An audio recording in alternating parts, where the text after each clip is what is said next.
महाभारत रहस्यों से भरा हुआ है और इसके बहुत से ऐसे पात्र थे, बहुत से ऐसे योद्धा थे जिनको अपना पूरा बल दिखाने का मौका ही नहीं मिला। तो ये कहा नहीं जा सकता है कि इसमें सबसे बली योद्धा कौन था।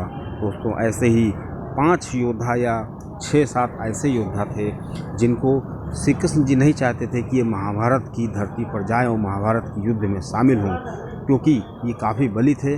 अगर ये युद्ध में शामिल होते तो शायद युद्ध का परिणाम ही बदल जाता। दोस्तों, आइए आपको बताते हैं। अगर आपको ऐसी रोचक जानकारी चाहिए तो आप इस मेजर टिप्स एकदम चैनल को सब्सक्राइब कर सकते हैं, वीडियो को शेयर कर सकते हैं। आइए दोस्तों, जानते हैं श्री कृष्ण जी ने अपने छल से, अपने प्रयास से किन योद्धाओं को युद्ध से दूर रखा और उनको समय से पहले ही विदाई दे दी दुनिया से। दोस्तों, सबसे पहले इसमें योद्धा था जरासंध। दोस्तों, जरासंध श्री कृष्ण जी का सबसे बड़ा शत्रु था और दोस्तों जरासंध जी ने 17 बार आक्रमण किया मथुरा पर और हमेशा वो अपने आप को श्रेष्ठ साबित करना चाहते थे। लेकिन दोस्तों, श्री कृष्ण जी ने उनको अगली बार जब उसने आक्रमण किया तो श्री कृष्ण जी ने उसको धराशायी कर दिया और उसको हमेशा के लिए धरती से भिजवा दिया और भीम के द्वारा उनका वध करा दिया था। दोस्तों, ऐसे ही कहा जाता है कि अगर जरासंध होता और वो युद्ध में भाग लेता तो महाभारत के युद्ध के परिणाम ही कुछ और होते। दोस्तों, इस प्रकार श्री कृष्ण जी इस चीज़ को अच्छी तरीके से जानते थे कि जरासंध को युद्ध से दूर रखने का मतलब है कि उसको महाभारत के युद्ध से पहले ही वीरगति को प्राप्त हो जाना चाहिए। तो दोस्तों, काफ़ी बार उसने मथुरा पर आक्रमण किया था।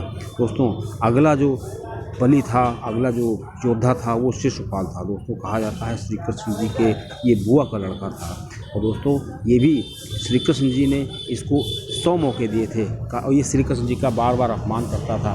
तो उसने कहा था कि मैं इसके 100 जो अपमान है उसको मैं सह लूँगा, लेकिन अगर उसने 101वां अपमान किया तो इसका विनाश निश्चित है। और दोस्तों, जैसे ही उसने श्री कृष्ण जी के 100 अपमान की जो सीमा को लांघा, वैसे ही तुरंत श्री कृष्ण जी ने उसको मार दिया। दोस्तों, श्री कृष्ण जी रुक्मिणी से विवाह करने से जो हो रहा था उसमें ये रोड़ा बन रहा था और जो रुक्मिणी थी उसका जो भाई था वो इसका दोस्त था शिशुपाल का और वो शिशुपाल से इसका विवाह करना चाहता था।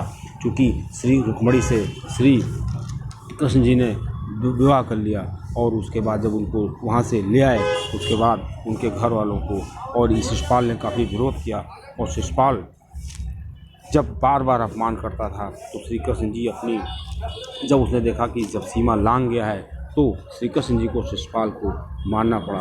और दोस्तों, चूँकि ये रुक्मिणी जी का भाई था इसलिए काफ़ी जो है वो अपना वर्चस्व दिखाता था। दोस्तों, इसी क्रम में जो अगला योद्धा था जो महाभारत के युद्ध का परिणाम बदल सकता था वो था एकलव्य। दोस्तों, एकलव्य जो था श्रृंगबेरपुर के जो राजा की जब मृत्यु हो गई थी उसके बाद बालक के रूप में जो वो श्रृंगबेरपुर का राजा बना।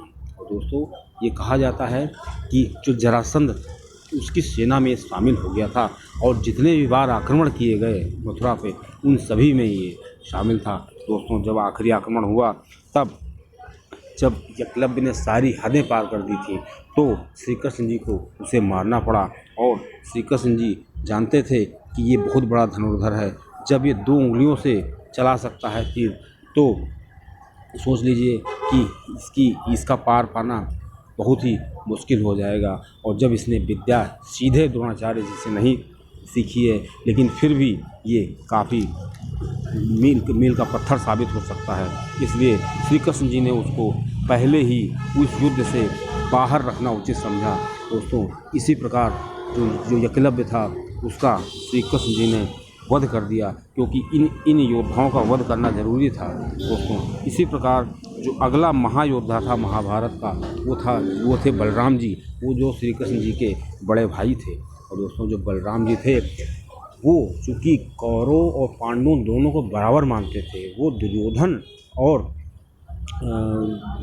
अर्जुन इन दोनों के को इन्होंने विद्या सिखाई थी गदा, तो वो कभी नहीं चाहते थे कि हमारे जो सिखाए हुए स्टूडेंट्स हैं वो आपस में लड़ें और उनको सभी से बहुत प्रेम था। दोस्तों, उन्होंने श्री कृष्ण जी को भी काफ़ी समझाया कि आप जो हैं इस युद्ध से दूर रहिए, क्योंकि ये दोनों हम लोग के रिश्तेदार हैं। लेकिन दोस्तों श्री कृष्ण जी तो किसी दूसरे काम के लिए आए थे यहाँ पे, और उन्होंने वो काम भी पूरा किया।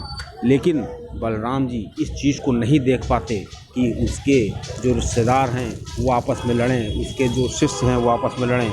इसलिए बलराम जी ने क्या किया कि जब लड़ाई हो रही थी, युद्ध होने का समय हो गया था, तो वो चले गए थे यमुना किनारे जो तीर्थ यात्रा पर, और काफ़ी दिनों बाद वहाँ से आए थे। और जब वो आए थे तो भीम ने दुर्योधन का वध कर दिया था, उसी समय वो आए थे। तो आ करके उनको ये चीज़ बहुत बुरी लगी थी, उन्होंने दुर्योधन को समझाया था।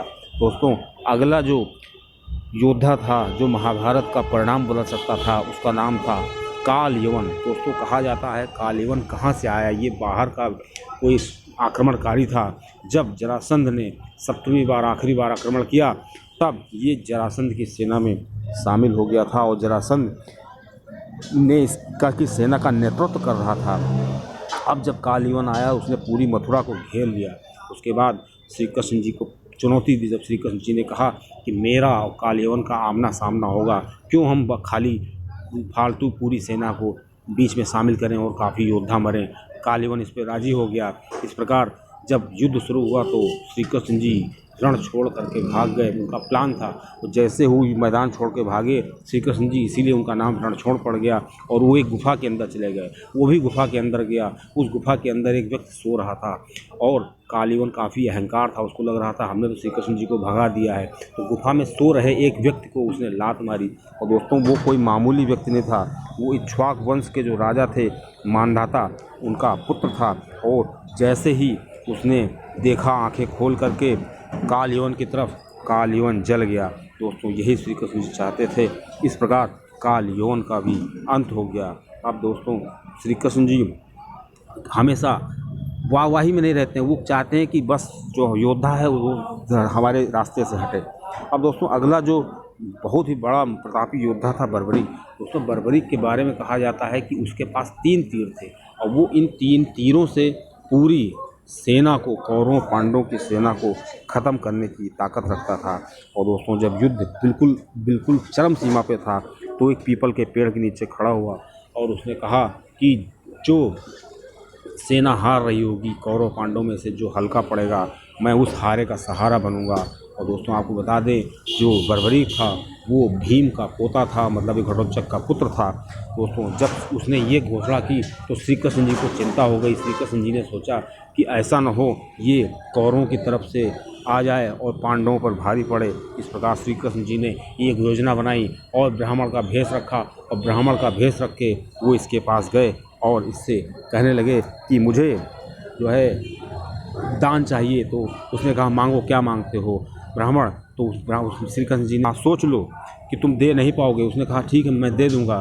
तो उसने कहा श्री कृष्ण जी ने कि मुझे आपका सिर चाहिए। दोस्तों श्री कृष्ण जी ने अपना सिर उसको दान कर दिया। श्री कृष्ण जी के सामने उसने अपना सिर दान कर दिया। दोस्तों श्री कृष्ण जी उससे बहुत प्रसन्न हुए।